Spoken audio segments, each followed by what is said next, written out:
In the fall of 1991, James Acton, a then 7th grader, signed up to play football at the Vernonia grade school.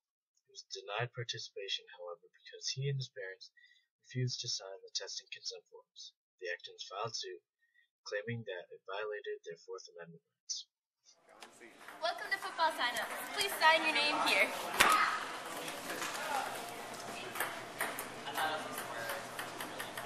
Did you sign the drug test consent form? No, I think not. You are violating our Fourth Amendment rights. Consider yourself sued, miss. The Fourth Amendment guards against unreasonable searches and seizures, along with requiring a warrant to be judicially sanctioned and supported by probable cause.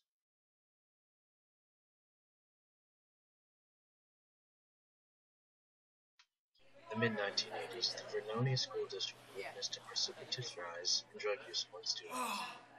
Discipline began to rise in severity, but to no avail.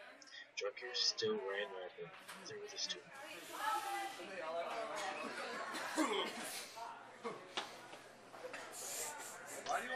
The school's administration had suspected the leaders of the school's drug culture to be traced back to the student athletes.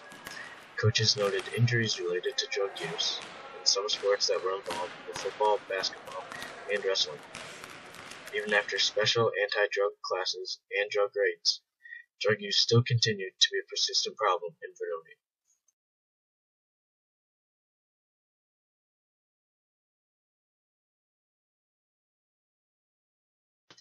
The school board decided to implement a student-athlete drug testing program. All students were required to participate in a drug test at the beginning of their respective seasons. 10% of them were randomly chosen to be tested each following week. The procedures were designed to protect the students most. For males, they would observe from beyond.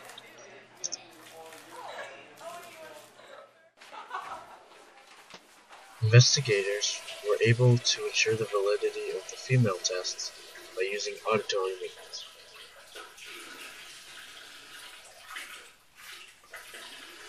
The results of the test were limited to the findings of drug use only. They were also administered to only a specially selected board and not handed over to legal enforcers. The punishment for testing positively would be 6 weeks of counseling with drug tests every week, or sitting out the remainder of the current season, as well as being suspended for the next.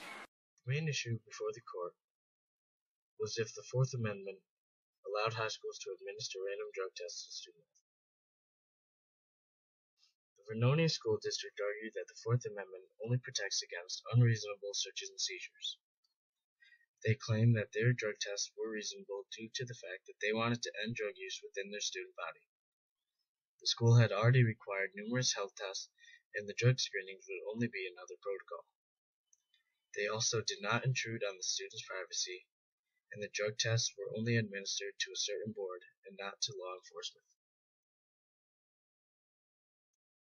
On the other hand, Acton thought that the school had over-exaggerated. He argued that the school system already had an infraction system in place, but decided not to use it.